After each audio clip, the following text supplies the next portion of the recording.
नमस्कार, आप देख रहे हैं बिजनेस टुडे बाजार। मैं हूं हर्ष शर्मा। तो एक बार फिर मैं आपके सामने हाजिर हूं शेयर मार्केट की जगत की खबरों को लेकर। आज का जो टॉपिक है वो बहुत ही कहीं खबर जो है वो बहुत बड़ी है। हम यहाँ पे बात करें ईज माई ट्रिप को लेकर। स्टॉक में बहुत ही दमदार रैली देखने को मिल रही है। एक ही दिन के अंदर स्टॉक 17 से 18% तक हम लोग देख रहे हैं, भाग रहा है ये स्टॉक। और मौजूदा जो ये रैली है इसके पीछे की वजह क्या है, क्या कारण है ये स्टॉक भाग रहा है? क्योंकि पीछे जो खबर थी वो तो हमने आपको बताई थी। और इसके नए टारगेट्स क्या हैं, आने वाले दिनों में स्टॉक कहां तक जा सकता है, मार्केट एक्सपर्ट्स क्या प्रिडिक्ट कर रहे हैं, वो आपको तमाम सवालों के जवाब मिलेंगे। लेकिन उससे पहले आपसे गुजारिश है कि हमारे चैनल बिजनेस टुडे बाजार को लाइक शेयर सब्सक्राइब करना मत भूलेगा। अब देखिए, आपको याद होगा कि बिजनेस टुडे बाजार ने सबसे पहले खबर दिखाई थी कि ईज माई जो ट्रिप है उसके स्टॉक में शानदार तेजी आई थी। उस समय क्यों आई थी? मालदीव्स का जो पूरा मामला था, जो वहां के मंत्रियों की तरफ से प्रधानमंत्री मोदी को आपत्तिजनक टिप्पणी की गई थी, और जिसके बाद जो निशान पट्टी है कंपनी के जो को फाउंडर सीईओ हैं, उन्होंने एक बड़ा फैसला लिया था। उनका साफ तौर पे कहना था कि मालदीव्स को लेकर जो भी बुकिंग है हम उनको कैंसिल करने जा रहे हैं, जिसके बाद स्टॉक में तेजी देखने को मिली थी। उस समय हमने भी मार्केट एक्सपर्ट्स का व्यू लिया था। राघवेंद्र सिंह जी का साफ तौर पे कहना था कि स्टॉक में तेजी आने वाली है और तेजी आ भी सकती है। और यहाँ पर हमने एक बयान भी दिखाया था निशान पट्टी का, जिनका उनका साफ तौर पे कहना था कि जो कंपनी है वो नए एवेन्यू तलाश कर रही है। अब खबर यही इसी से जुड़ी हुई है। दरअसल कंपनी ने एक बयान दिया है और जिस बयान के बाद स्टॉक में तेजी देखने को मिल रही है।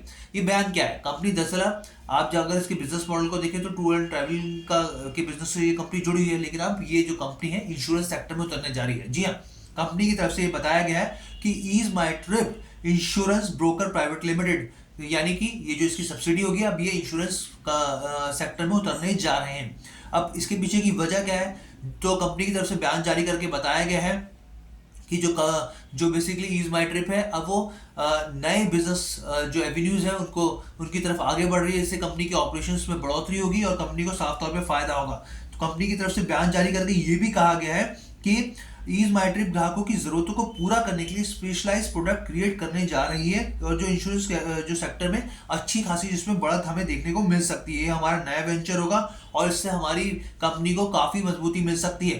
साथ ही उनका कहना है कि जो हमारे यूजर्स हैं, करीब 2 करोड़ से ज्यादा यूजर्स हैं, जो कि 7.9 लाख करोड़ के जो मार्केट को कवर करेंगे, जिससे साफ तौर पे कंपनी को फायदा होगा। इस खबर के बाद से ही स्टॉक में रैली देखने को मिल रही है। अब नया टारगेट क्या होगा स्टॉक का, मैं आपको वो भी बताता हूँ। लेकिन इससे पहले ये भी मैं आपको बता दूं कि अभी कल परसों की ही बात है कि जो माटोटो होता है, मैं माटोटो यानी Maldives association of travel agents and tour operators, यानी मालदीव के जो टूर ऑपरेटर्स की एसोसिएशन है, उन्होंने ईज माई ट्रिप से गुजारिश भी की थी। उनका साफ तौर पे कहना था कि आप अपने फैसले को वापस लीजिए, क्योंकि इसका असर उन पर पड़ सकता है। मालदीव का उनका कहना है कि साफ तौर पे हमारी जो मालदीव की पूरी इकोनॉमी है काफी इसके ऊपर डिपेंडेंट है, टूरिज्म के ऊपर, और करीब करीब 44,000 लोगों का रोजगार चलता है टूरिज्म सेक्टर से जुड़ा हुआ। तो इसलिए उन्होंने गुजारिश की थी कि आप अपने फैसले को वापस लीजिए। अब बात करते हैं टारगेट्स की। टारगेट्स क्या है? देखिए, राघवेंद्र सिंह जी से हमने बात करी। उनका कहना है कि अभी जो ये स्टॉक है 51-52 रुपए पर जबरदस्त वॉल्यूम के साथ तेजी हमें देखने को मिली है। आने वाले दिनों में इसका जो क्लोज टारगेट है वो 65 रुपए तक जा सकता है। जी हाँ, 65 रुपए पर जा सकता है। और यहाँ तक उनका प्रिडिक्शन है कि ये स्टॉक आने वाले दिनों में 100 के लेवल पे भी, यानी कि अब पैसा डबल कर सकता है, मल्टी बैगर ये स्टॉक बन सकता है। राघवेंद्र जी की यहाँ पर राय है, यानी स्टॉक में उनका मानना है कि स्टॉक में आने वाले दिनों में तेजी देखने को मिल सकती है, क्योंकि उनका कहना है कि जो कंपनी है लगातार एक्सपेंशन मोड पर काम कर रही है और नए नए अपने एवेन्यूज बिजनेस के तलाश रही है। तो ये ओवरऑल खबर थी। कैसी लगी आपको वीडियो? साथ ही हम लोग आपको यहाँ पे ये भी बता दें कि हमारी तरफ से यहाँ पे किसी भी स्टॉक में खरीदारी की राय नहीं दी जा रही है। कैसी लगी वीडियो कमेंट करके जरूर बताइएगा।